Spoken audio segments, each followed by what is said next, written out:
Alright, good morning. Welcome to another review by House of Jacobs Gaming. Today we are doing a brand new monitor. My old monitor, dead. Okay, it's snapped in the middle. I don't want to bust on them right now. I'm working with customer service. It's not going great, so you may see a bad review coming up for another monitor. But this is my replacement monitor. It is the Dell gaming monitor S2417DG YNY1D. I don't know why they have to put all those dumb numbers, but what we're looking at is a QHD 1440 165 megahertz gaming monitor. It works in 2K, 2 not 4 but 2K, and it also has Gsync.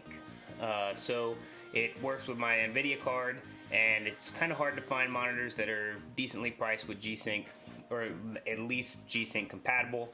This isn't Gsync compatible, it just says Gsync. As soon as I plugged it in, boom, picked it right up when I went into the video controllers. It is a TN monitor, as you can see. Let me pull this down here. Boom. So as you can see, this is an older monitor, but this is a much darker, so you get a much brighter color.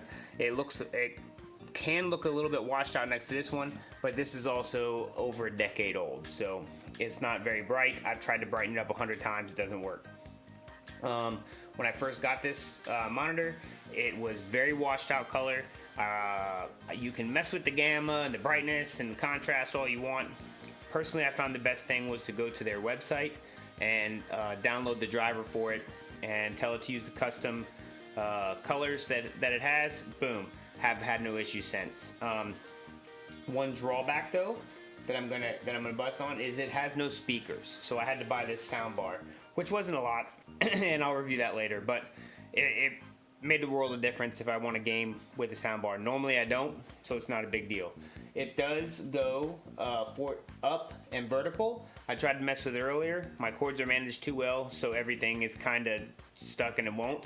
It tilts just fine. It turns, and it's very easily turned. See, and the screen is really strong. I've wiped it down a couple times. There's no flex to it, which is what probably broke my other monitor. I tried to clean it, but this game monitor is pretty good. It has a 1 millisecond response time as well, is what they say. I don't know if it's one of those ones where they're like only going from gray to gray or whatever, but I've had no issues with it. I can render really far with it, and like I said, the picture is great. On a lot of my games, the monitor is so bright that what I have to do is I actually have to turn the brightness down, because a lot of the games I play, like Evil Within and stuff, they have a lot of darks, so I have to turn it down a little bit further to make sure that I can actually see everything properly. The blacks are amazing here. I have Sea of Thieves open here. Hold on. Come on. There we go. So I was just messing around with this earlier. As you can see, there's no tearing, no do-do-do-do-do-do. You can see real far. Everything kind of comes in real nice. There's the clouds rendering. Now some of this is, I don't have it on the ultra high settings because my card cannot handle ultra high settings. But again, this is a great monitor. Let's go over pluses and minuses. Plus, number one, it's 1440. I'm ready for my Xbox Series X to come out at the end of the year, and I'm already ready to go with at least 2K. I don't even think most of the games will be in 4K right away anyways, so I'll be way ahead of the curve. Plus number two, I can plug in my computer and my Xbox, and from what I read, it's supposed to do, it's supposed to have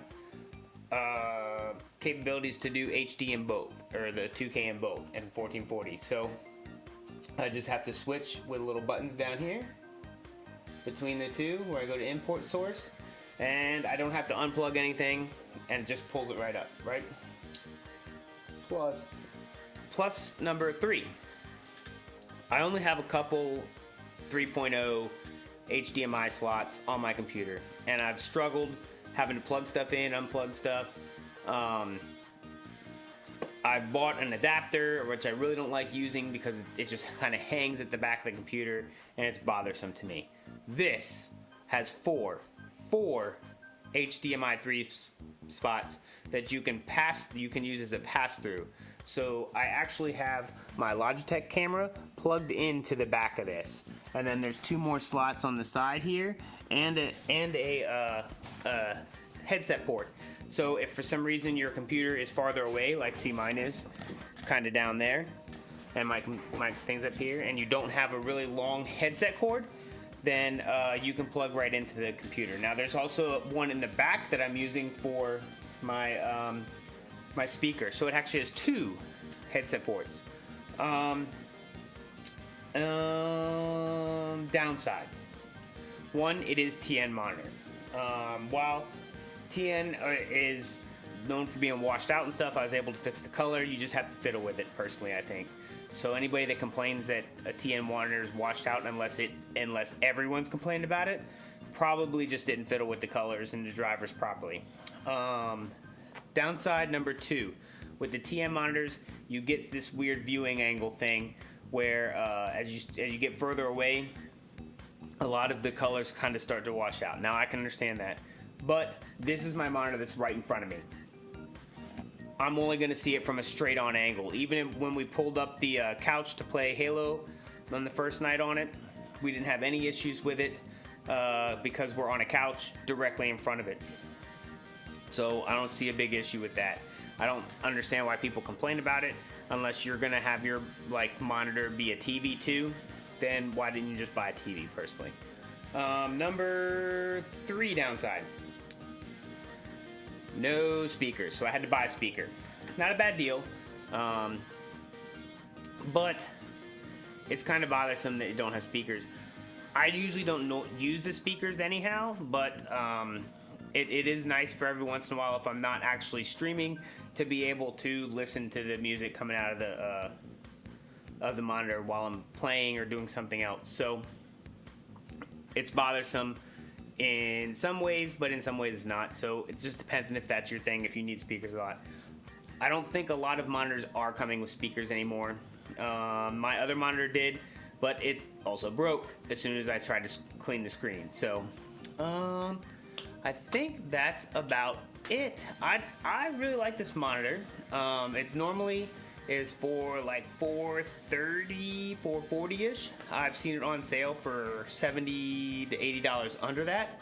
So you can actually find it fairly reasonably for under $400 for a 1440 monitor, QHD, 2K, 1 millisecond response time, and it's Gsync. So you can find all of that for under $400 very regularly on Amazon. I will put a link in the post. I found it for cheaper because I shop on Amazon Warehouse a lot of times and I'm willing to wait.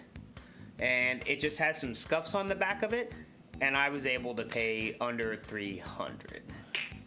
So if that's your thing, great. If you need it to be brand new and pristine, by all means get it brand new and pristine. You can still find it for under $400, and that's still a great deal.